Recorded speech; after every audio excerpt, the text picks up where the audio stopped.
Football is a sport with a lot of history, something that you could break up into different eras. For instance, you have the developmental era from the late 1800s to the early 1900s, where the rules of the game were just beginning to be formed, as well as conferences, and honestly, that's probably its own history entirely with its own sub-eras, but I'll kind of save that for another video. So, if this video gets over 10,000 likes, which not gonna happen, I'll actually break down the entire history of football. But until then, let's just keep going. Because next comes the modernization of football in the 30s, where the different conferences would start to create their own championships, such as the Sun Bowl, Orange Bowl, Cotton Bowl, and Sugar Bowl. But this is also where the forward pass started to develop, which was arguably the biggest advancement in the sport. But then we have the modern era of football, which started around the 70s, which is where the game is going to become most recognizable to the watchers of today, with more advanced offenses, position players becoming more specialized, and the national championship was starting to become decided by a committee. But things really took a change with the invention of the BCS, or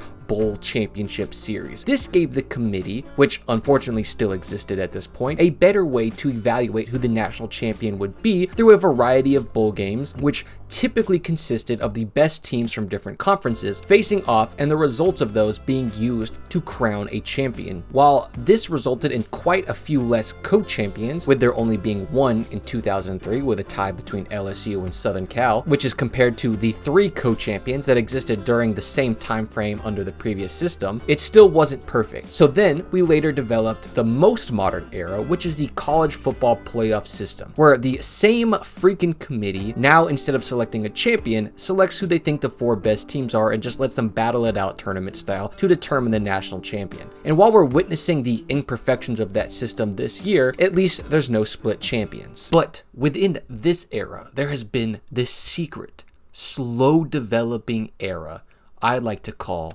the Saban Era.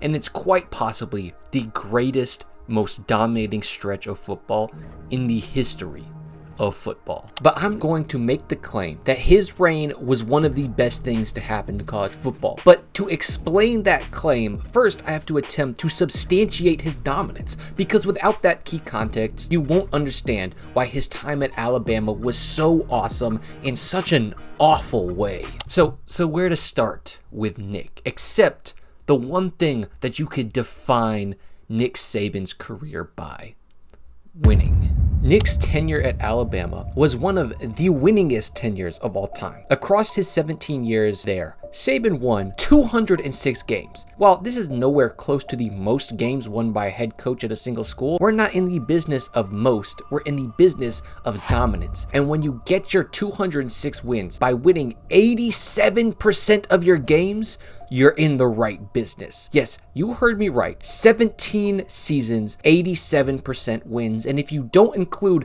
a bit of a turbulent first season there, he actually won a massive 89% of his games. And while some of these wins were close, so many just weren't. And that's what I really think sets this era of dominance apart from others, is that teams would make national news just by keeping it close with Alabama. In fact, in their 2009 season, they had a singular one-score game, and that was against Tennessee, who held Alabama to 12 points while Alabama held them to 10. Then in that same season, when the committee paired them against who they believed the number 1 team in the country was, the Tebow-led Florida Gators, Alabama had to bring them back to reality to the tune of a 19-point victory.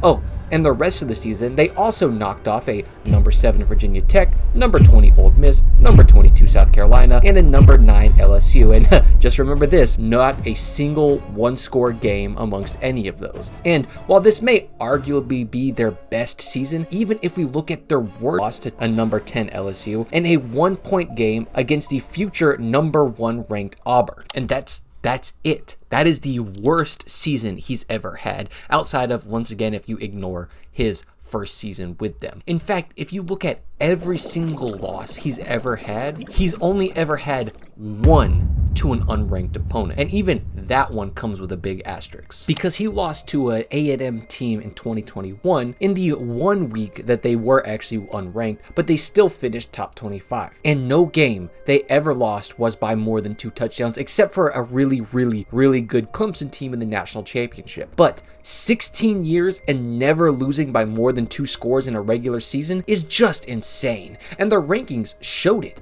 every single year. In fact, did you know that outside of Saban's first year, at one point or another in every season, they were ranked number 1? And not only that, they are one of the few teams to ever start and finish a season ranked number 1 and go the whole season ranked number 1 to win the Natty and finish number 1 overall. And while you think that may just show favoritism or bias from the committee, I can assure you any given year they felt like the team to beat, which is going to lead me to talk about more than just the numbers. The things, I mean, I can tell you and point to stats all day long, because if that doesn't give you a good idea of just how oppressively good Saban's Alabama was, I don't know what will. Which is why I'm going to talk to you about a feeling. A feeling that most people are going to have a really hard time understanding, but that I want to try to portray to you anyway.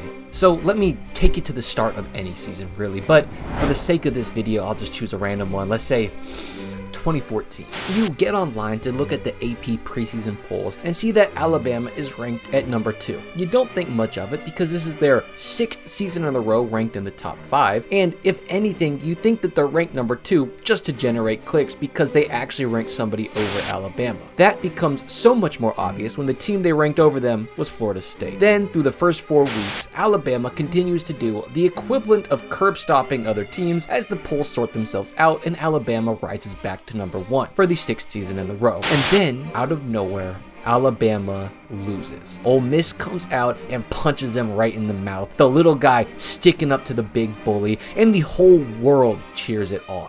It really feels like if you weren't rooting for Alabama, you were ecstatic to see them lose. Heck, maybe even a little hope that this might be the time they actually spiral. The big dog bleeds. Look, they barely won against an unranked Arkansas, and now a good number 21 in the country ranked Texas A&M is gonna come into town and play them hard. Bama could once again become a 2-loss team and maybe take them out of the play. Oh God. They just shit down the throat of another top 25 opponent.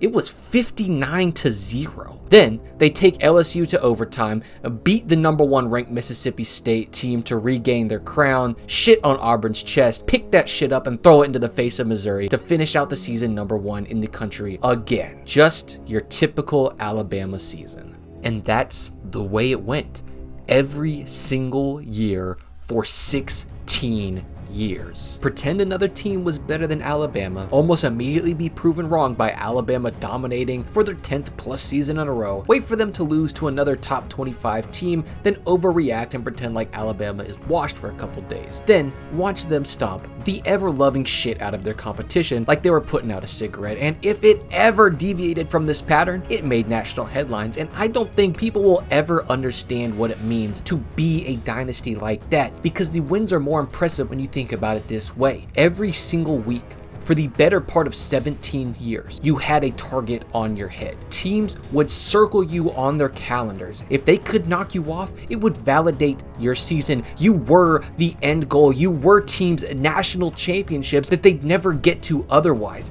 You never got anything less than a team's peak effort, a coaching staff's peak play calling. They would pull no punches. They'd use every trick in the book, and it would almost never work.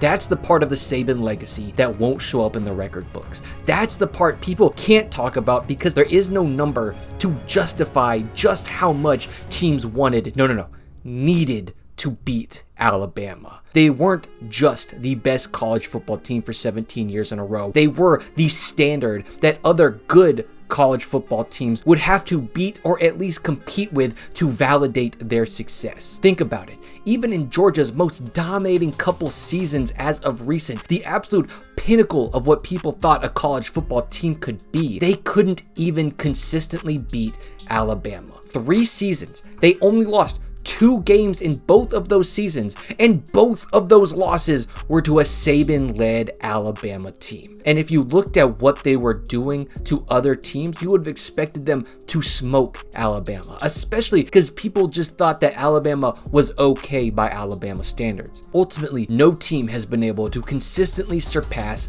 and dominate Alabama under Coach Saban. You might beat him once, but only 3 coaches have ever beat him twice, and only 2 coaches have had the honor of beating him 3 times. And even those coaches who beat him 3 times had nowhere near a winning record against him. And amongst the coaches that have beat him are names such as Les Miles, Dabo Swinney, Hugh Freeze, Urban Meyer. But the most incredible part is that except for teams that maybe pulled off a one-off win against him and never played again, no one has a winning record against this man and this team. And if that isn't something to get you excited to watch football about, you just didn't have a pulse. But this incredible run gave us something to cheer for every Saturday, whether it was our team or just some random team playing against Alabama. And now that Saban is gone, who knows if the college football world will ever be the same again. I really don't think we'll ever see this much dominance. But even as an avid fan who rooted year in and year out against this Saban-led Alabama team, I really am gonna miss them